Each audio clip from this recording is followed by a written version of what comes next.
മമ്മൂട്ടിക്കൊപ്പം അഭിനയിക്കാൻ അവസരം ലഭിച്ചാൽ തീർച്ചയായും മലയാളത്തിലെത്തുമെന്ന് സൽമാൻ ഖാൻ. തന്റെ പുതിയ ചിത്രമായ റെഡിയുടെ പ്രീമിയറിനായി ദുബായിലെത്തിയപ്പോഴാണ് സൽമാൻ ഖാൻ ഇക്കാര്യം വ്യക്തമാക്കിയത്.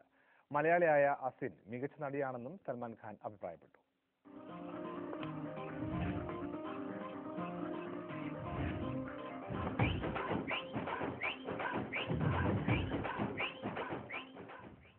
അനീസ് ബസ്മി സംവിധാനം ചെയ്യുന്ന റെഡി എന്ന ബോളിവുഡ് ചിത്രത്തിന്റെ ലോക പ്രീമിയറിനായി ദുബായിലെത്തിയതായിരുന്നു സൽമാൻ ഖാൻ. എല്ലാവർക്കും ഇഷ്ടപ്പെടുന്നതും കുടുംബമായി ആസ്വദിക്കാവുന്ന ചിത്രവുമാണ് റെഡി എന്ന് സൽമാൻ ഖാൻ പറഞ്ഞു. ചിത്രത്തിലെ പാട്ടുകൾ ഇതിനകം തന്നെ ഹിറ്റായത് ഇതിന് മികച്ച ഉദാഹരണമാണ്. ചിത്രീകരണ വേളയിൽ യൂണിറ്റിലെ എല്ലാവരും ഒരുപോലെ ആസ്വദിച്ചാണ് സിനിമ പൂർത്തിയാക്കിയത്.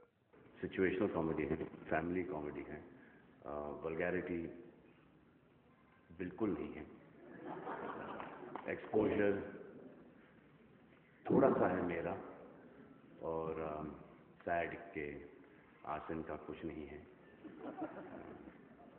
अनीस भाई ने बहुत कोशिश की कि अपने आप को एक्सपोज करे लेकिन नहीं हुआ.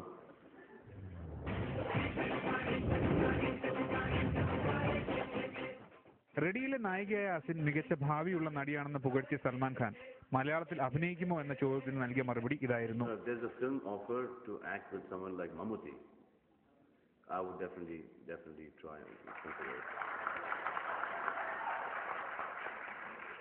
മസാലപ്പടങ്ങളാണ് ആരാധകർ തന്നിൽ നിന്ന് പ്രതീക്ഷിക്കുന്നതെന്നും അത് നൽകാൻ താൻ ബാധ്യസ്ഥനാണെന്നും അദ്ദേഹം പറഞ്ഞു. ഇത്തരം ചിത്രങ്ങളാണ് തന്റെ യുവത്വത്തിന്റെ രഹസ്യമെന്നും സൽമാൻ ഖാൻ പറഞ്ഞു. വ്യാജ സീഡികളെ പ്രേക്ഷകർ ഒരു തരത്തിലും പ്രോത്സാഹിപ്പിക്കരുതെന്നും സൽമാൻ ഖാൻ അഭ്യർത്ഥിച്ചു. വിവാഹത്തെക്കുറിച്ച് ചോദിച്ചപ്പോൾ സൽമാൻ ഖാന്റെ മറുപടി ഇങ്ങനെയായിരുന്നു. I guess my marriage even I might not know. I would wake up in the morning and I would say, "You're married. When did that happen?" So I guess I will know in the morning or perhaps in the afternoon that I'm married. You might get to know slightly before me.